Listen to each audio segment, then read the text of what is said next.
Minal aidin wal faizin, maafkan lahir dan batin. Selamat para pemimpin, rakyatnya adil terjamin.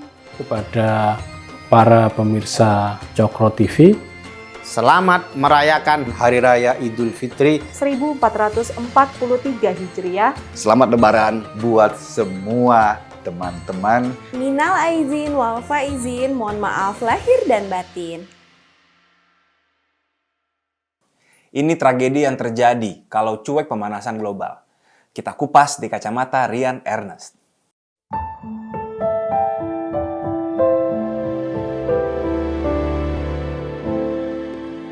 Kita kan negara kepulauan, Indonesia. Ada 17.000 lebih pulau. Kita bisa saja melihat adanya pulau-pulau kecil yang semakin mengecil. Bahkan mengancam penghidupan dari warga yang tinggal di sana. Karena ada kenaikan permukaan air laut. Es di kutub utara dan kutub selatan mencair. Dan bukan hanya karena itu saja. Tapi apabila es di bumi semakin tipis, air di lautan akan semakin menyerap panas matahari. Air laut semakin panas. Dan air akan memuai bila panas. Hasilnya permukaan air laut pun semakin tambah meninggi. Menurut laporan dari panel antar pemerintah tentang perubahan iklim atau IPCC, tingkat kenaikan permukaan laut baru-baru ini nyaris 3 kali lipat bila dibandingkan dengan tahun 1901 sampai 1971. Jadi apa yang akan terjadi? Tragedi kemanusiaan, lonjakan pengungsi, terpaksa ada relokasi besar-besaran, tapi bukan karena perang, tapi karena pemukimannya hilang termakan oleh air yang terus meninggi. Berikutnya, negara kepulauan kita yang kaya akan terumbu karang sebagai rumah dari ikan dan sumber wisata untuk selam bawah air juga akan terdampak. Air laut yang makin panas akan mematikan terumbu karang. Rantai makanan ikan terganggu. Sumber makanan kita terganggu. Pemanasan global juga bisa memicu kekeringan lahan. Alhasil, panen jadi terdampak. Makanan kita jadi lebih sulit didapat. Kalaupun ada, harga jadi lebih mahal karena stok di pasar jadi lebih susah. Di satu sisi tadi ada kekeringan, namun di sisi lain akan ada banjir bandang yang lebih sering. Dua-duanya membawa petaka bagi manusia. Berikutnya, dengan emisi karbon dari kendaraan, pabrik, dan kebakaran hutan semakin banyak, kita akan semakin terpapar dengan polusi udara.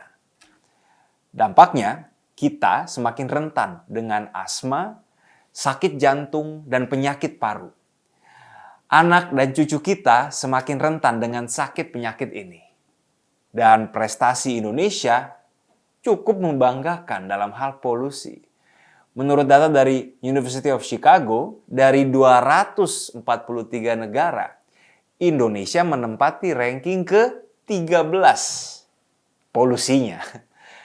Apabila polusi di Indonesia bisa diatasi sesuai dengan batas aman dari World Health Organization atau WHO, maka umur kita akan bertambah 2,5 tahun. 2,5 tahun itu adalah penambahan angka harapan hidup atau life expectancy rate. 9 dari 10 orang Indonesia tinggal di kota yang di atas batas aman polusi WHO. 9 dari 10 orang Indonesia.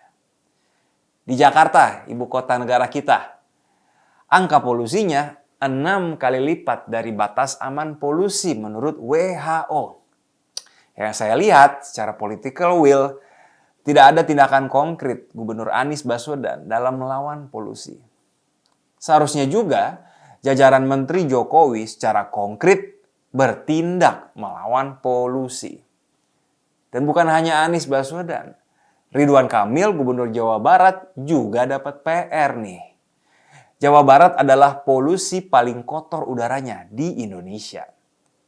Umur penduduknya kena potong 4 tahun. Angka harapan hidupnya kena diskon 4 tahun. Penyebab polusi bukan hanya kendaraan, batu bara, dan pabrik. Ternyata pembakaran tanaman juga sangat berperan. Dan ini sangat sering terjadi di Sumatera dan Kalimantan. Kasian banget tuh negara tetangga kita, Singapura, yang paling sering kena apesnya. Asap dan kabut. Semoga waktu ibu kota negara kita pindah, pelaku pembakaran hutan kapok dan tidak mengulangi ya. Karena nanti bisa Pak Presiden yang marah karena istananya kena asap.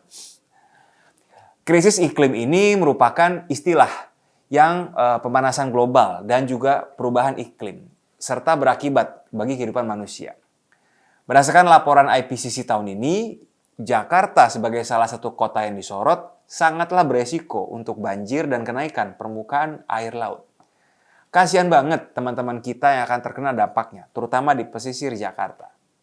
Dan tahukah kamu bahwa menurut PBB, 7 tahun paling panas dalam sejarah kita itu terjadi sejak tahun 2015.